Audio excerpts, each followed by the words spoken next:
অহাকালিৰ পৰা এইবেলিৰ অম্বুবাচী আৰম্ভ হ'ব। অহাকালি 22 জুন আমাৰ ৰাতিপুৱা 8:43 যোৱাৰ লগে লগে প্ৰবৃত্তি হ'ব।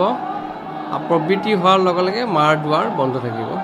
একাদিক্ৰমে 26 তাৰিখে আকৌ মন্দিৰৰ ৰাতিপুৱা পূজা সমাপ্ত হোৱাৰ পিছত আমি যাত্ৰীৰ বাবে দুৱাৰ মুকলি কৰি দিম। ইতিমধ্যে আমাৰ কামাখ্যা দেৱালয় কৰ্তৃপক্ষ লগতে আমাৰ অম্বুবাচী মেলা পৰিচালনা কমিটি লগ লাগি আমি যাতে যাত্ৰীসকলক এটা সুকলমে পৰিচালনা কৰিব পাৰোঁ তাৰ কাৰণে বিহিত ব্যৱস্থা লৈছোঁ।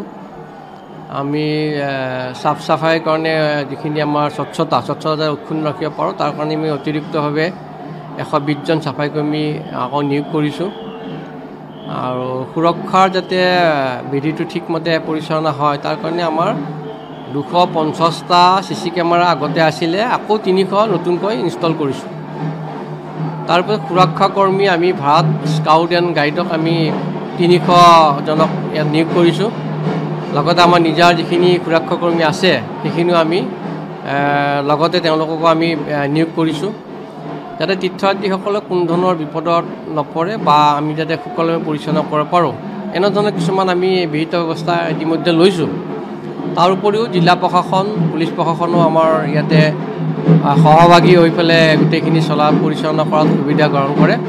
তেওঁলোকৰ ফালৰ পৰা প্ৰশাসনৰ ফালৰ পৰা যিখিনি আমাৰ তীৰ্থযাত্ৰী কামাখ্যালৈ আহিব তেওঁলোকক থকা মেলাৰ কাৰণে পাণ্ডু ষ্টেচন আদাবাৰীত ইয়াতে কেম্পৰ ব্যৱস্থা কৰিছে। কেম্পতে তেওঁলোকে তাত সুকীয়াভাৱে থাকি খোৱা ব্যৱস্থা কৰিব পাৰিব। তাৰ উপৰিও আমি কামাখ্যাৰ পৰা যিখন পাণ্ডুলৈকে উৰণীয়া সেতু সেই উৰণীয়া সেতুৰ তলতে এইবাৰ জোতা চেণ্ডেল আদি ৰখাৰ ব্যৱস্থা ৰাখিছোঁ।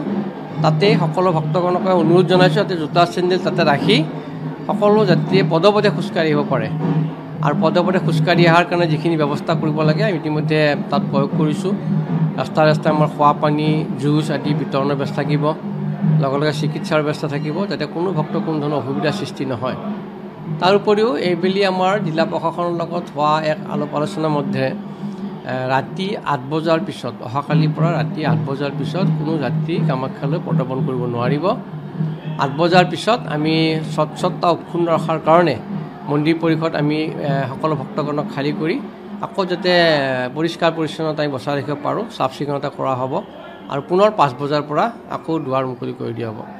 এনেধৰণৰ কিছুমান আমি জিলা প্ৰশাসন অসম চৰকাৰৰ লগত আলোচনা কৰি বিহিত ব্যৱস্থা লৈছোঁ।